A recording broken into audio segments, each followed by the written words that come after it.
Historic and surreal times here in the United States as a former president was arraigned in a Manhattan courtroom on criminal charges on Tuesday. Donald Trump surrendered to face criminal charges stemming from hush money payments made in 2016 to adult movie star Stormy Daniels. Many in the United States have dubbed this to be the extraordinary chain of events and as it being a political witch hunt. My colleagues and I have put this report together. Please take a look.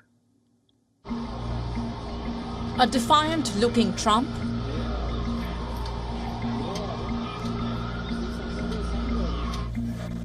two officers refuse to hold the door open for Donald Trump as he enters the courtroom. President Trump, will you come speak to us? There were no mugshots, rather a stone-faced former president, lips pursed in apparent anger. Manhattan District Attorney in a terse tone saying the charges brought against the former president are based on false statements made to cover up other crimes, considered a felony under New York law. We today uphold our solemn responsibility to ensure that everyone stands equal before the law. No amount of money and no amount of power changes that enduring American principle. The reaction outside the court gave an indication of how the case has split opinion in the country. Well, a lot of people are pretty tired of Trump, and a lot of people feel like this circus needs to end at some point. Of course, he's innocent. Not only is he innocent, he sacrificed his billionaire lifestyle to save this country. Former president has been spewing, vitriol and a lot of arguably nonsense, and I feel like the charges brought upon him are appropriate. Back in Florida, Trump declared himself a victim, terming the entire case a witch hunt. The only crime that I have committed is to fearlessly defend our nation from those who seek to destroy it. For our elections were like those of a third world country. And now this massive election interference at a scale never seen before in our country. While some say it is a moment of supreme shame, the Trump team immediately used the situation for a battle cry. For all his bravado, 76-year-old Trump is in serious trouble. During his decades in the public eye, he has shown an astonishing ability to wriggle out of legal corners, whether during his many business disputes or even as president, when Republicans acquitted him in two unprecedented impeachment trials.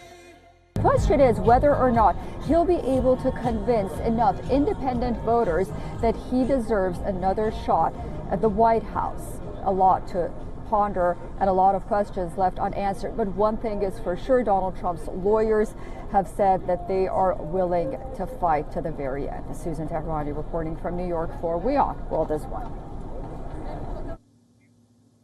For more on this, we are joined by a political commentator, Mark Merowitz, live from New York. Mark, good to see you. Welcome back to WION.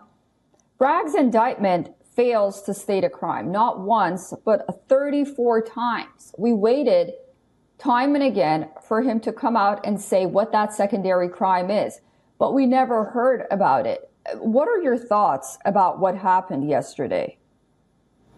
Well, I have the indictment here in front of me, and I'm turning the pages and turning the pages. And as you say, and in fact, Bragg commented on this, he says he doesn't need to tell us what the second crime is. Actually, if you read it through, it is, from many legal scholars, I'm a lawyer myself, from many legal scholars' view, a very weak document that is not does not hold up really very much. It doesn't provide information, but Bragg told us at the press conference he doesn't need to tell us what the second crime is. Presumably, it relates to election violations. He mentioned in the press conference state law violation of election law. All right, what is that? We don't even know. It's a federal election. Federal election law violation, well, the Federal Election Commission and DOJ passed on this, while, for example, fining the Hillary Clinton campaign for an election violation. So this is a very tenuous accusation. I would quote John Bolton, who actually quoted Beria, the head of the secret police in Russia, who once said, "Get me the man and I'll find you the crime." And that's what Bolton said, and I think that is really so appropriate. Finding something about someone and trying to pierce the Teflon of President Trump and trying to get something out there is really inappropriate, I think, from my humble opinion.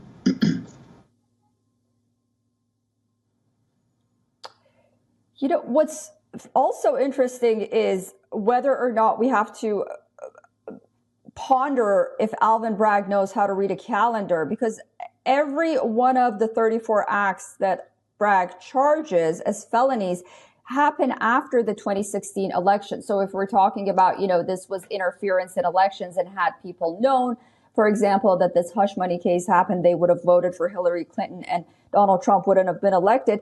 But these are from February to December 2017. This was when Donald Trump was already in the White House. So, I mean, yeah, it doesn't say in the indictment what the second crime is. He doesn't have to say it. But on the one hand, we have this. And on the other hand, the public, or at least Trump's lawyers, don't we really have the right to know what it is after everything that Alvin Bragg put us through? Well, it's more so than they have the right to know.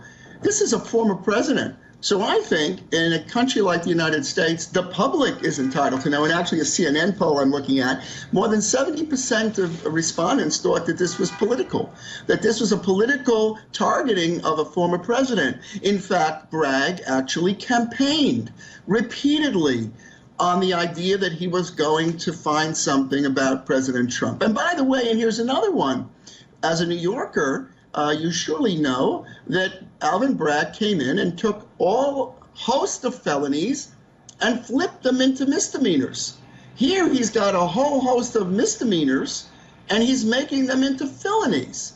So there's something really off base that's going on around here. Also, some of the stories that were brought up now, and the doorman, right? The doorman who got paid off because he was going to tell a story about Trump having fathered a child out of wedlock, which turned out not to be true. And that was going to be funded by these AMI company, David Pecker, who was of the National Enquirer, which they never funded. In other words, this thing has more strands and more threads that you can't get through. And the next point is, you mentioned calendars. Well, the next hearing is going to be in December 2023. That's a hearing. That's not a trial. And then the trial is going to take place possibly in 2024 when Donald Trump probably is going to be running for president.